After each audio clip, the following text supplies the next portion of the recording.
El 31 de octubre. A ver, si pensamos en esa fecha, a la mayoría se nos viene una sola cosa a la mente, ¿no? Disfraces, dulces, fiestas. Pero resulta que ese mismísimo día también se conmemora un evento que no solo partió en dos a una iglesia, sino que redibujó por completo el mapa de la historia de Occidente. Entonces, la pregunta es obligada. ¿Es pura casualidad que una de las fiestas seculares más grandes del mundo y una conmemoración que le cambió la fe a millones de personas caigan exactamente el mismo día? Pues para encontrar la respuesta, tenemos que echarnos un clavado a través de siglos de historia, de superstición y, sobre todo, de convicción. Piénsenlo. Por un lado tenemos disfraces, dulces y todo este rollo de los espíritus. Y por el otro, algo totalmente distinto. Tesis académicas, fe y un acto de protesta que lo cambió todo. Parecen dos universos que no tienen nada que ver, pero créanme, sus historias están mucho más enredadas de lo que uno se imagina. A ver, vamos a desmenuzar este misterio. Para poder entender este enredo, nuestro viaje tiene que empezar mucho, pero mucho antes de que cualquiera de estas dos celebraciones existiera como las conocemos hoy. Esta es la historia de cómo las tradiciones más antiguas y las ansiedades espirituales más profundas de la gente chocaron en un día muy, muy específico del calendario. Primero lo primero, vámonos a las raíces más antiguas del 31 de octubre. Muchísimo antes de la Reforma y antes de que se llamara Halloween, esta noche ya tenía una carga espiritual enorme. Estaba ligada al fin de la cosecha y a la creencia de que el velo entre nuestro mundo y, bueno, el más allá, se volvía súper delgadito. Y lo fascinante es ver cómo una tradición se va encimando sobre otra. Fíjense, todo arranca con el Samhain, este festival celta que marcaba el fin del verano. Se creía que era un momento en que los espíritus podían cruzar a nuestro mundo. Siglos después, ¿qué pasa? La Iglesia cristiana, muy astutamente, para cristianizar estas fiestas paganas, establece el Día de Todos los Santos justo el 1 de noviembre. Por pura lógica, la noche anterior, el 31 de octubre, se convirtió en la All Hallows Eve, o sea, la víspera de Todos los Santos, que con el tiempo y el habla cotidiana se fue acortando hasta quedar en Halloween. Imagínense, esa noche estaba cargadísima de superstición. La creencia popular era que los espíritus, y no todos buena onda, andaban caminando entre los vivos. De ahí vienen los disfraces, para confundirlos y que no te reconocieran. O las calabazas talladas, que originalmente eran nabos, para espantar a los malos espíritus. Incluso la costumbre de pedir dulces tiene un origen en algo llamado souling, donde los niños iban de puerta en puerta pidiendo pasteles de almas a cambio de rezar por los difuntos de esa casa. Era un mundo gobernado por la angustia sobre lo desconocido y el destino de las almas. Ok, ahora demos un salto en el tiempo hasta principios del siglo XVI. Para este momento, la Iglesia Católica Romana estaba metida en una crisis de confianza tremenda. Había un descontento generalizado por la corrupción, porque la gente común no tenía acceso a la Biblia, y sobre todo por doctrinas que parecían manipular y hasta lucrar con esos mismos miedos espirituales que la gente tenía tan arraigados. Y el concepto que de verdad alimentaba gran parte de esta ansiedad era el purgatorio. La doctrina decía que era un estado intermedio, un lugar donde las almas que no eran lo suficientemente puras para irse directo al cielo, pues tenían que limpiarse. Esto generaba una angustia familiar terrible. La gente se preguntaba, ¿mis seres queridos que ya murieron están sufriendo? ¿Por cuánto tiempo más? Y claro, estaban desesperados por encontrar una manera de ayudarlos. Y la Iglesia, claro, ofreció una solución: la venta de indulgencias. Estos eran básicamente unos certificados que prometían reducirle el tiempo a un alma en el purgatorio.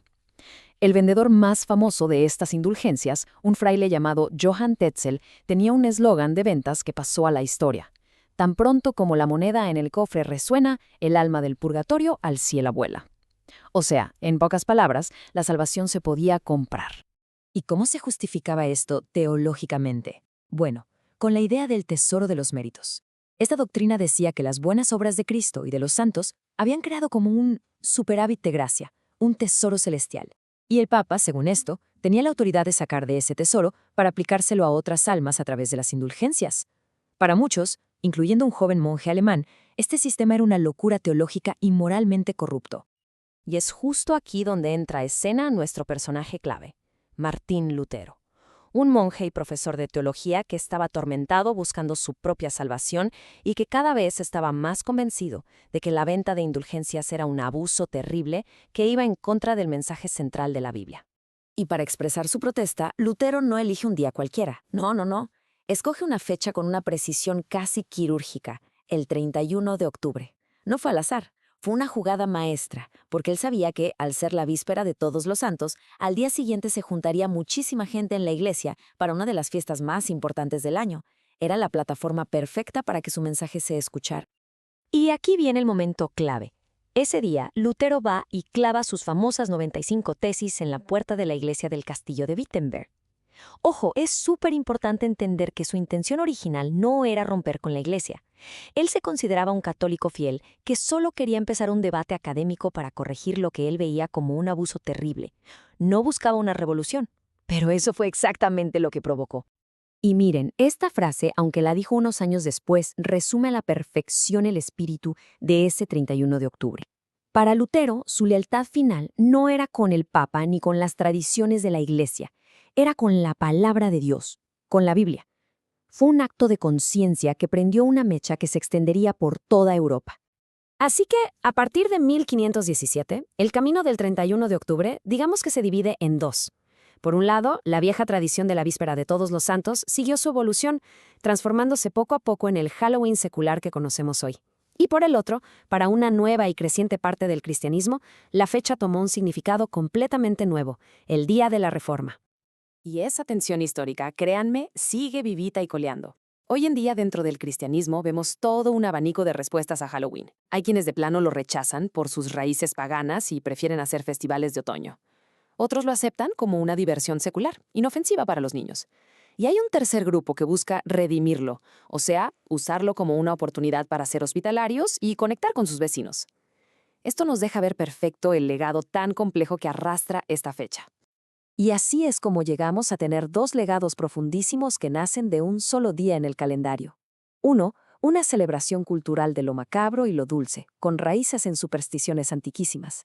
Y el otro, la conmemoración de una revolución teológica que redefinió la fe, la política y la identidad de todo Occidente. El corazón teológico de la Reforma se resume casi siempre en estas 5 solas, principios que regresaban el enfoque a la gracia, la fe, a Cristo y a las Escrituras. Pero quizás un logro más transformador, el que lo cambió todo, fue quitarle el monopolio de la Biblia a la élite de la Iglesia y ponerla, por primera vez, en las manos de la gente común, en su propio idioma.